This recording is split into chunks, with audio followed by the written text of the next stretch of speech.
welcome back to Real Reds Talk, the authentic football fan channel made in Manchester. This is the game, the preview for the game against Arsenal at the Emirates, and it's one you don't want to lose. It's about pride, it's about passion. Don't let Ty catch us slacking, and that's exactly why we've got Sam McCabe and Shreya Singh on the show alongside me today to pick the bones of this, because it's a classic, innit? It's one of them ones, like I said, you don't want to lose. It's got so much heat and tension between it. The fixtures are always like blockbusters, or 9 times out of 10 they are. Let's hope for the same. Let's hope United come out the other side. Of course, we have you guys in the chat as well, so let us know how you lot are feeling going into this. Apologies about the time that we are doing it. I've had to sort some stuff out, so I've had to rearrange, and I appreciate the time's very strange. So I do apologise for that, but we're here. We're going to do the preview, and we want you guys to get involved in the comments section as well. Right, lads, you know what I'm going to say. Warm up. A little bit of trivia around this fixture. Battle of the Buffet. Does anyone know what that means when I say that? No. Sam, do you know what that means? Your mic's You're off. muted, Sam. Is it like all the plates on a buffet and you got to pick which one's best? Is that? Well, that is a great answer, but it's not that. It's when Fabregas threw the pizza. Oh, Pizzagate. I know Pizzagate. Yeah, Pizzagate. Yeah. So Battle of the Buffet, Pizzagate, whatever you want to call it. We all remember that game. Yeah. Can we remember what score that game was, the goal scorer, and what significance it had at all? I can't remember the goal scorer, but I remember the fight in the tunnel. I remember Roy Keane kicking off. I remember who was the other guy he fought. Wasn't it some like random Arsenal player who wasn't even a first teamer? Didn't he kick off in the tunnel? I believe. Well, we won that game, but we stopped something significant. Stops. Is the Invincibles? The Invincible run. Yeah. Unbeaten run in 50 games. Got to 49. Van Nistelrooy scored and Rooney scored. Yeah. But it was a lot of controversial decisions. I don't know if you remember. Like there was a penalty that Van Nistelrooy got. He got absolutely blasted. He got shoved, didn't he get shoved by like the players? Yeah. So yeah, obviously there's a fiery history with this. More so back in the day. It's not the same now. A lot of things has changed since then. But it does also hold that kind of nostalgic feel to it. Can we just say about the Invincible thing? It's not that impressive when you draw 12 games in a season and you call yourself invincible. Yeah. So let's just let's get it right. I think that season as well, in the cup competitions, they got knocked out by like Middlesbrough and a couple of others. So yeah. If you draw nearly half your games in a season, can you call yourself invincible? I don't think so. They just want to use that word, don't they? Yeah. We famously signed Robin van Persie from Arsenal in 2012. How many goals did he score in his first season in the Premier League, and what was his price tag? Oh, God. No, I don't know anything. I don't know anything about Arsenal history. No. I'm saying for United. The first season United. You said your first season in the Premier League.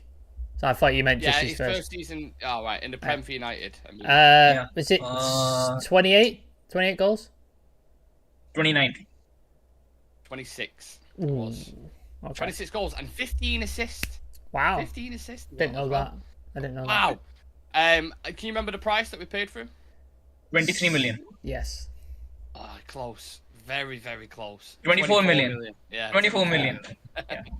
24 million. True or false? In the last 5 games, we've won more than Arsenal have. In the last 5, that includes preseason or the season before? Just the last 5 games.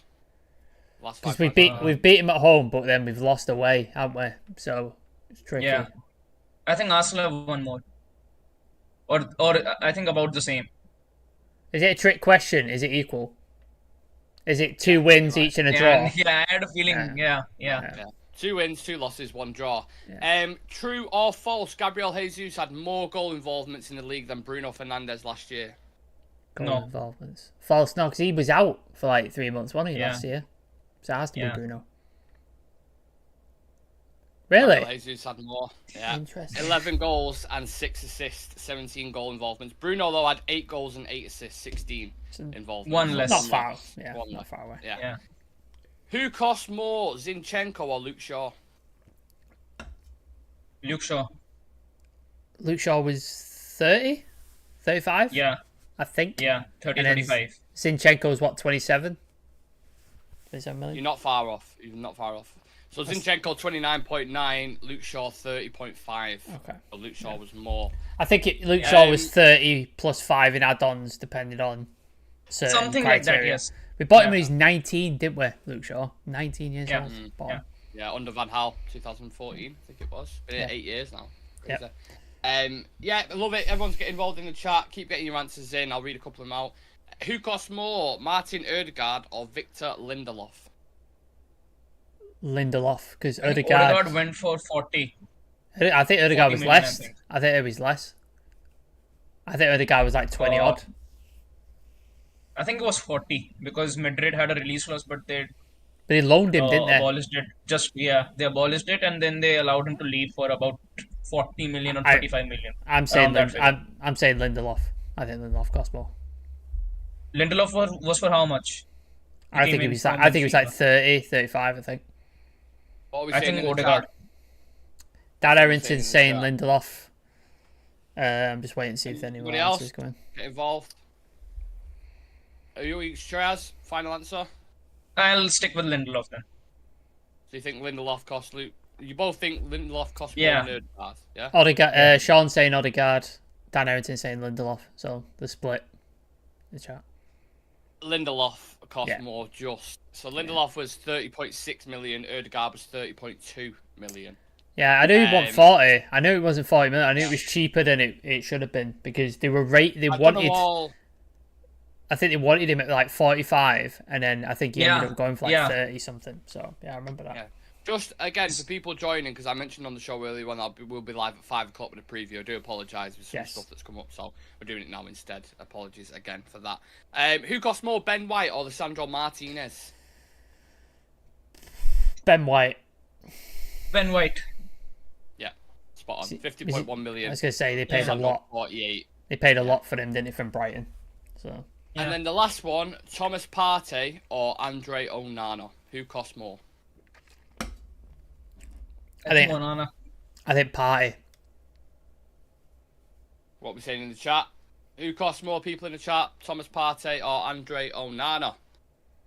Who costs more? This is the last one for the Dan warm-up, Errington so- saying Partey. Didn't know Martinez was so much, says Numpty. Yeah, it was 58 million euros, wasn't it? So 49 million pounds. Numpty saying Onana. Shah Sam saying Onana. Sean saying Onana. Any more answers before I give it away? The last one? Anybody else want to throw theirs in there?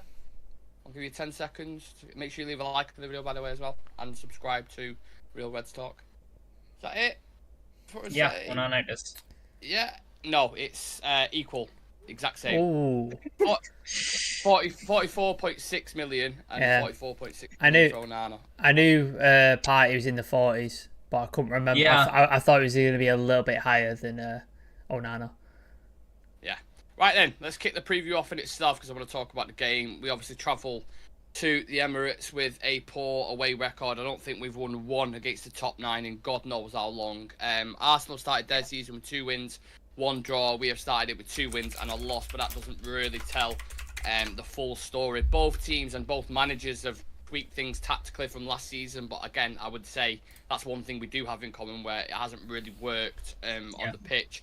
Shrez, what are you expecting from this game tomorrow tactically? Do you think Arsenal will have the possession? We'll try hit them on the counter-attack. How do you see it playing out? I think it depends actually on a number of factors. Like if Arteta once again goes with Thomas Partey at right back and Kai Havertz in the midfield alongside Odegaard and then Declan Rice, I think it will be hard for them actually to retain possession because Kai Havertz loses the ball on a lot of occasions and so does Odegaard.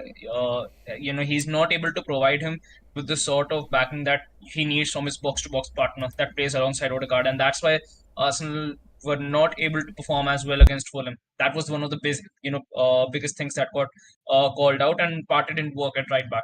So I think if he goes in with the same system, probably could be a much evenly sided game.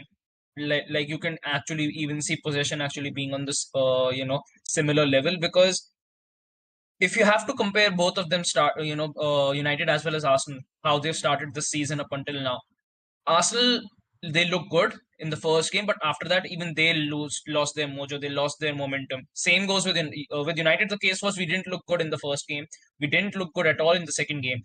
In the third game, in the last 45 minutes, we looked like a very good team who was able to control the ball quite good, was able to dictate possession and actually create a lot of chances. So I think it actually might be a very evenly matched game tomorrow.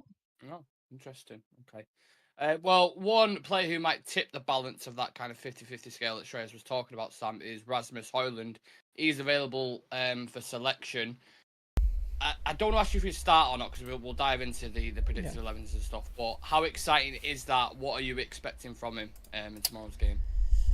Well, it's not ideal situation, is it, to chuck him in at, because he's a 20-year-old. He's already got criticism facing him. People calling him B-Tech Haaland, and why have United paid this amount of money for a guy who scored 9 goals, blah, blah, blah, blah. So it's not ideal. It's going to be a high-pressure environment. You're against Arsenal, an old enemy. So everybody, well, all Arsenal fans are expecting them to win the quadruple this year, aren't they? Even though they bottled the league and chucked themselves out of every trophy imaginable last season. Yeah. But there you go. Yeah. So, yeah, it's a lot of pressure, which I don't wish on the kid, because we should have done it better. Our recruitment should have been better. We should have got an experienced striker in, and he should have been an addition to learn from the experienced striker and then bed in as and when we need. But the situation we're in is he's going to be our starting striker, and all the pressure is going to be put on him. So he's either going to fold under it, or he's going to thrive under it. That's what he's got to come down to. I don't think he starts tomorrow. We know Ten Hag, when he gets new players, he likes to sort of feed them in slowly. I know Onana's been the exception, but it's a goalkeeper, so you can't do that with a goalkeeper. You just kind of have to chuck him in. But we've seen with every other player, it's been a slow sort of thing. Like Casemiro took a while to come into the team. I think Mason Mount obviously would be a part of this, but he's been injured, but he had a full pre-season, so I think that's why he was part of the team. Anthony took a while, didn't he, to come in. He came off the bench, scored against Arsenal, got his goal, etc. So, yeah, I don't think he'll start, but hopefully, if we say we play Martial for 60 minutes and then give him half an hour, see what he can do. Maybe he can bag a goal. Maybe he can cause chaos. So that. Sorry, Martial for 60 minutes. You think Martial? All right. Well, what? Pick a time. Pick a number of minutes then. 10. Pick 10 minutes. Yeah. Whatever minutes you want to give him. Like, because I can't have Rashford. I can't have Rashford playing in striker position. Like, I can't deal with it. Yeah. And he just doesn't seem to want to do the Sancho false 9 thing, even though he experimented with it in pre-season. He just doesn't seem to want to do it. So I think that's what it be. So hopefully he gets like 30 minutes and stuff like that, and he gets time, and he can bag a goal, or he can cause him out of chaos where Rashford or someone can get into the space and score. I don't want to expect too much from him too soon, because I think that's unfair.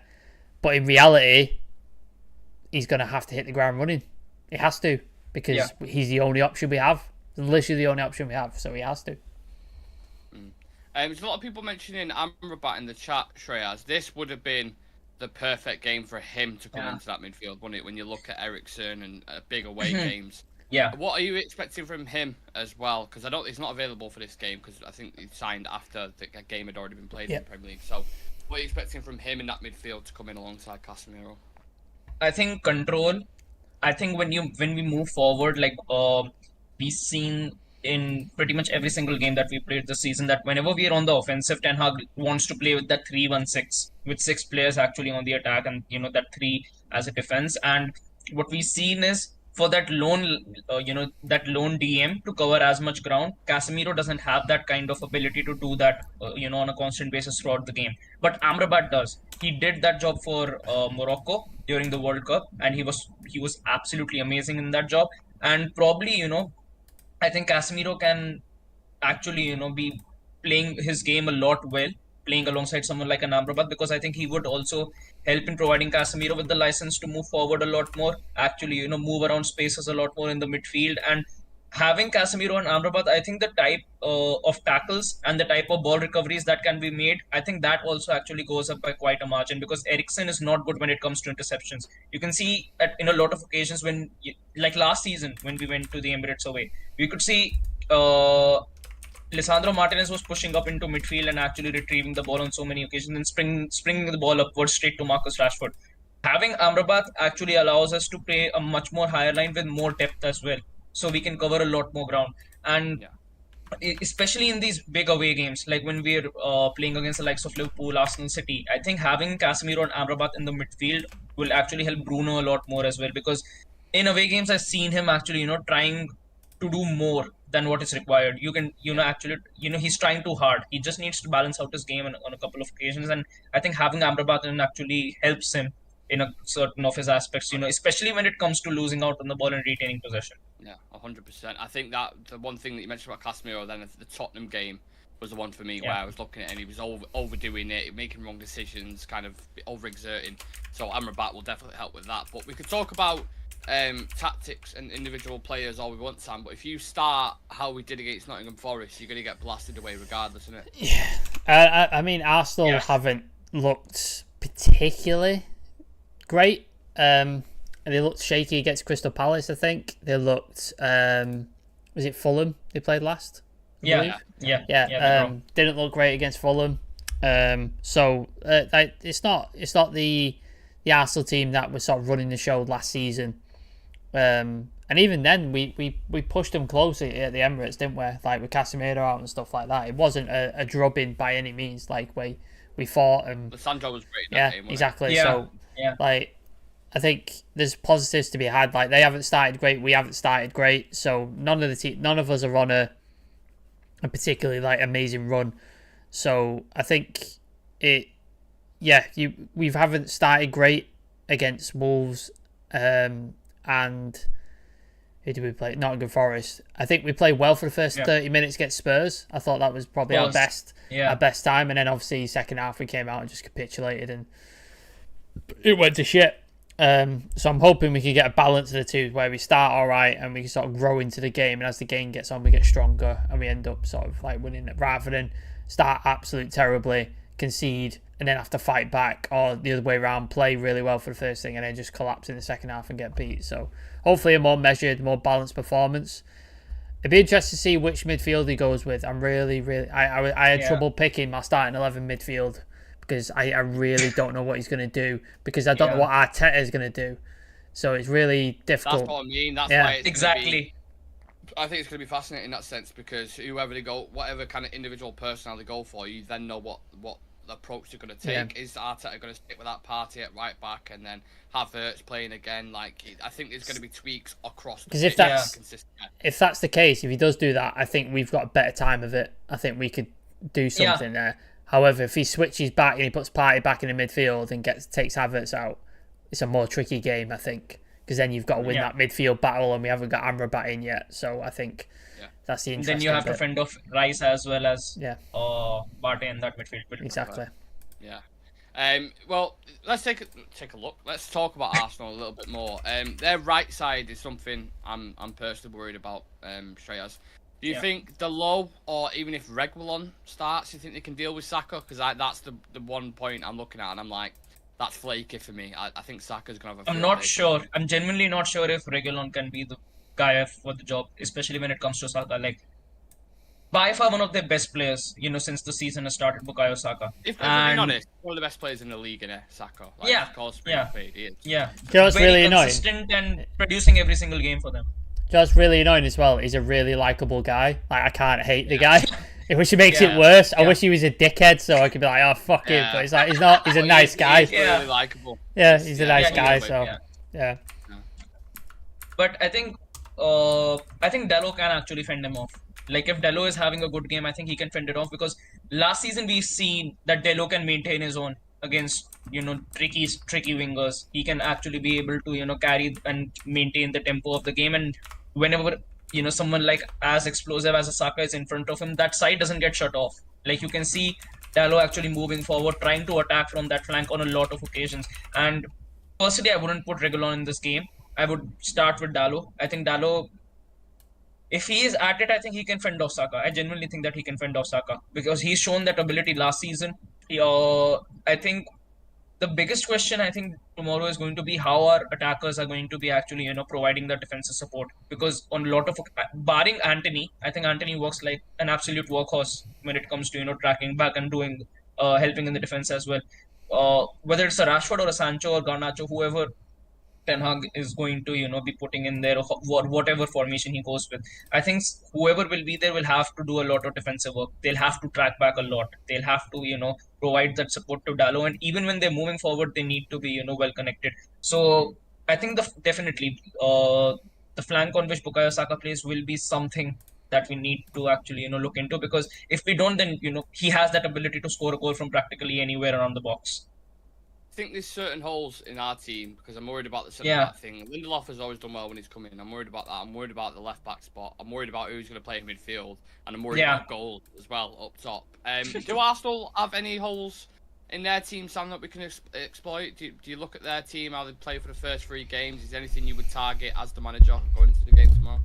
The obvious answer is Havertz, isn't it? Because he's looked terrible. And again, I don't want to have a go at the player personally, but I don't understand why they bought him or what they bought him for. I don't get what thing Arteta is trying to do to put him. It's a weird decision, especially the price point as well. 65. Was it 65 million? 65 million. Yeah, so I don't understand why he went for him, what he's trying to do with him. It's not looked great over the first 3 games, so I don't get it. I really don't get it. So if he goes with the party right back and the Havertz in the midfield, they can definitely be got at. Their right hand side, if Rashford's in form, he will do the fuck out of Thomas Partey. He'll tear him a new one. Yeah. He'll tear him to pieces. So I'm hoping they go with that. And then in the midfield, if Havertz is there, hopefully Casemiro can give him a bit of a rough time and sort of make his day a bit worse. And then if Eriksen and Bruno help out a bit more, sort of coming back to sort of break up that Declan Rice play when he gets forward and stuff, I think you can sort of win that battle. However, if he puts Partey and Rice in that midfield, we're going to have a lot more tricky time of it, breaking that down and trying to work through it, because Eriksen's not the most physical. Bruno's going to be trying Hollywood passes and stuff like that, and then Casemiro's going to be left isolated by himself when Rice pushes forward to combine and stuff like that. So it's going to be tricky. So it just depends on how Arteta is going to line his team up. That's what it depends on. So I'm sure Ten Hag's got a game plan for each one, what he's going to do depending on the thing. But that's what's going to be the interesting bit. I've just seen Sean saying Havertz is a vampire, needs to play UEFA Champions League nighttime games. He does look a little bit like one of them, to be honest. If you put a bit of fangs on him, he does look a little bit like a vampire. He also said he started Anthony straight away with hardly any pre-season when he was on strike. I reckon Hojlund might start. Martial was non-existent in the last game. Dan Edmonton says you think Martial... Oh, I already said that. So I haven't seen much of Amrabat and won't look on YouTube, as YouTube can make any player look fire. Do you think Amrabat will make that much of a difference to United? In my opinion, I think he will. I think he's going to be a mega important signing. Are some people slightly over-egging the pudding? Probably, because we do that with all signings. Besides, the best thing ever since sliced bread. But in terms of his importance, what he'll bring, how good he is on the ball, how good he is off the ball as well. If you watch him from Morocco in the World Cup, fantastic. For Fiorentina, more possession-based. He can show off his range of passing, etc. So he's a ball-playing midfielder. He's also a destroyer at the same time, which is exactly what we need. The ones we brought in, Eriksen's a 10, Mason Mount is more of a 10, Bruno Fernandes is more of a 10. So when you're playing them in that 8 role alongside the 6, slightly kind of exposed in that regard. So I think he'd be decent, but I've been wrong before. Shazam, Dallo got cooked by St. Maxim in the final. True. Rashford going to send Partey for Donovan chips again. Oh yeah, because of the goal he scored at the Emirates. What a goal that was! We need that Rashford tomorrow. Yeah, Win the if game. he's at it physically, if he is at his peak fitness levels. Yeah, I hope so. I think the team prediction is going to be interesting. We'll get into them very, very shortly. Right, quick fire questions. Tomorrow night, Arsenal versus Manchester United at the Emirates. Who will definitely score tomorrow? Garnacho. I'm to say an Arsenal player, isn't it? Yeah. Nketiah. Will there be a red card? No. No. Will there be more than 3 goals combined? Yeah, I'll say yeah. Yeah, yeah. Name 2 players who will definitely get a yellow card tomorrow. Lissandro. That's a And- given. Yeah. Lissandro Party. and Casemiro. Party will get one. Who's your prediction for man of the match? Bruno. Trusted. Risky one. Yeah. I don't know how much I believe this, but I'm going to say Anthony. I don't know if I fully believe that at all, but Okay. I'm just going to Okay. chuck He loves the something goal out. against- I'm going to he chuck loves the something goal out there. against Arsenal. He was all right in the last game. He was. Yeah. He was. So was Bruno, to be fair, but I think these away games, Tricky. sometimes these players can go hiding, man. Yeah. Honestly, Yeah. especially Yeah. Bruno in the big away games. So he needs a massive performance tomorrow. We're not even really spoke on that, but yeah, let's do predicted 11s then. Who wants to go first on that? Also, just very quickly, Sofian Amrabat and his agent have arrived at Carrington, by the way. So You're on your way, just let Nick. you know. Go on, Well, try to get off. bad timing, to be honest.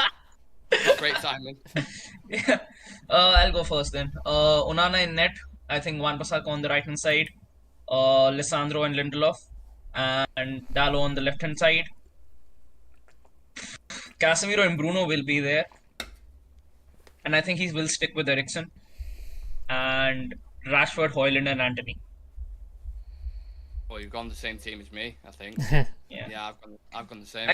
Every single time I think that, maybe he sticks McTominay in there alongside Casemiro just to have that, physical dominance. He's always picked Eriksen, like every single time. That's why I'm going Eriksen.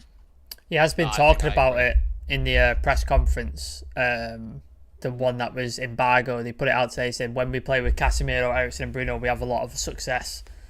So it seems like that's what he Or wants is to that That's do. the full way- screen? Maybe. Same time? Maybe. It's like, oh, Yeah. Arteta, take this, mate. Take this. Maybe. You never know. Ollie used to do that all the time, and it was Yeah. so obvious when he Yeah, did it. yeah. He was like, oh, Yeah. don't know if he's fit or not. Like, come Yeah. on, Ollie, mate. We know you're talking. Even if he's not, he'll play. No, So exactly. you're saying the same Uh, team, Nick? I think he'll go bold and start Hojlund. I do. Yeah. I disagree, but I'm going to go with Onana, Wan-Bissaka, Martinez, Lindelof, and I think he starts Dalot again. I don't think Reguilon starts. I think Dalot starts Yeah. again. Yeah. Casemiro, Eriksen, Bruno. I think if Arteta switches it, I could see McTominay coming into that instead of Eriksen. I could see it, but I think he's going with that. And then I think it's going to be the same front line: Anthony, Rashford, Martial, and then I think Martial will be taken off. Hojlund will come on at some point. So that'll be my team. I don't think it surprised me with a couple of decisions, McTominay in, Martial in, and then make it Yeah. flexible. Yeah. So all depends. What's everybody else saying? Dallo already read that out. Rashford going to said that. Hojlund double. Yeah, that's positive. Wow. Casemiro on party. Martinez man of the match. Shah Sam saying 2-1 United. Anthony man of the match. Anthony and Rashford to score. Sean saying I reckon 2-1 to United 2. Everyone get the score predictions in and you goal scorers. Yeah, score predictions, lads. But again, I'll go last. apologies that we didn't have the team graphics because we had to do this last minute. Normally we'd have the team It's my graphics, fault. but we had to sort of scramble. So apologies. Yeah. I'll go first. I sadly think we get beat. I think we get beat 2-1 by Arsenal. I think we score first, they equalise, and then they get the last 10 minutes, last 5-minute goal deflating. Now, I think. people might say that's depressing or that's thing. We have to give honest score, not Yeah. what we Yeah. want. Obviously, this is honest score predictions. What we think is going to happen. It's based on our away form is terrible. Yes. We were terrible at Spurs. We've not started well even at home. Arsenal, our history playing away at Arsenal is not great. If it was at home, I'd be a lot more positive. I think we could beat them at home. Sure. But away, Yeah. it's tricky. It's really tricky. Hashim Kazembe says 3-1 to United. I'm liking Wow. the positivity in the chat. We're going to fucking need it. Yeah. Shreyas, what are you saying? 2-2. I think it's a draw. 2-2. Who scores? I think Hojlund scores and Anthony scores. Okay. Oh, you're not going to like this. Boys. You're not gonna like Are you going to say we're going to get whooped? Are you saying You're a gonna be beating? battered. I can see a potential beating on the cards. No. I'll go with 3-1 just to be Okay. a dinger. A Saka, little I respectful. definitely see Saka scoring. Martinelli scoring. I don't know. I really hope United, and I prove me wrong, and I'm in the mud with this prediction. I really, really do. But I can't see it any other way. Like you said, Sam said it there. Our away form is horrendous. I think a draw is the maximum that I can actually even dream. That's positive. Yeah. I'll take a point. I'll take a happily take a point. Most teams, and it sounds defeatist, but most teams right now would take a point at the Emirates. It's simple as that. Yeah. I take a point. And especially the way we started, and we've got practically two of our, better players. We've got out, Rafa Varane is out, who's by far one of our best players up until now. You've got Mason Mount out. Luke Shaw is out. So it narrows down our options by quite a lot. None of our forwards have scored a goal yet. Not one of our forwards. So, look, I think this one might be a little bit depressing. We go into the international break with a bit of, some tears in our eyes. But then when we come back, I think once Amrabat integrates into the team, and then once Varane comes back and Mount's back in the team, once that's sorted, I think we'll be okay. Hojlund's going to play in the Denmark games as well, so he's going to get some game time there. So that might help us as well. Yeah, Amrabat needs to get up to speed because he's been training on his own, hasn't he? He's not even been playing with Fiorentina. So, yeah, we need everyone together. And like Sean says, no, I'm a Batman. I think that's sticking. If he scores, if he doesn't have a Batman mask in his shorts to put on, he's got to. That would be legendary shit if he did that. Just a fucking Bruce Wayne. Boom, let's go. Yeah. Oh, I love that. But he doesn't score many goals. A Liverpool fan reminded me of that on TikTok before he put a comment saying he got one goal and we're not brought him in for goals in his He's a defensive midfielder. It was Endo. He was going on about Endo scored 4 goals and got 5 assists or something. I was like, I couldn't give a bollocks because he's letting goals in at the other side. It's irrelevant to me. That's like in the Bundesliga. It's like going, your goalkeeper's not scored many goals. So he's like, yeah, of course he hasn't. He's a fucking goalkeeper, mate. Irrelevant, mate. Couldn't give a bollocks. But anyway, that concludes the preview for today, guys. Thank you very much for tuning in. Make sure you subscribe to the channel. Smash a like on the video as well if you've enjoyed this one. I've not done a watch along for the past couple of games because I've been on paddock or I've been doing other stuff, but I will be live for a watch along for this one. 3:30 with team news. Do not miss it. Arsenal's always a massive game. You might regret that as well, Nick, if it is a battle. Yeah, I might be a bit stressed out towards the end of it, but you have to back the team, win, lose, draw, don't you? That's all part of supporting it, should I say. Big thank you to the lads for coming on. Have we got any plans for the weekend apart from maybe being upset about United and winning it? No, going for dinner tonight, and then I have to start packing because I'm moving house when I come back from holiday. So there you go. Lovely. Yeah, so Sam, you'll be absent from the channel for a bit, about a couple of weeks. I go on holiday on Thursday, so yeah, you won't see me for about 10 days, and then I move house the day after. The day after I come back, I got the keys to the new house, and I move that weekend. So you'll probably see me for a couple of days, and then I'll be gone for another few days. So yeah. Yeah, but like Marshall basically in the team. Yeah. I spend less time on the treatment table. Believe me. No. Yeah. Shreyas, any plans for the weekend, mate? Not really. The only plan is to sleep after the game and before the game, just so that I don't overthink before the game. Are you watching the other games? 3 o'clock kickoffs in about 5 minutes, isn't there? Yes, a couple of games definitely, and I think Madrid are on as well today, so that will be a good game to watch. Shreyas, I forgot, I did not ask you, how would you feel now Palestri's definitely staying? How would you feel? I'm absolutely over the moon. Yeah, I told you on the live, did you remember? Yeah. Is there? You didn't pick him. You didn't pick him though, so I'm upset. It was the Spurs watch along. Why didn't you pick him? Watch along as well. Because I know he won't be starting. It will be Anthony, and if not him, then I think he'll stick Sancho on the right hand side. I know it. At least Arsenal, I know it. I know that he won't go with Pellistri.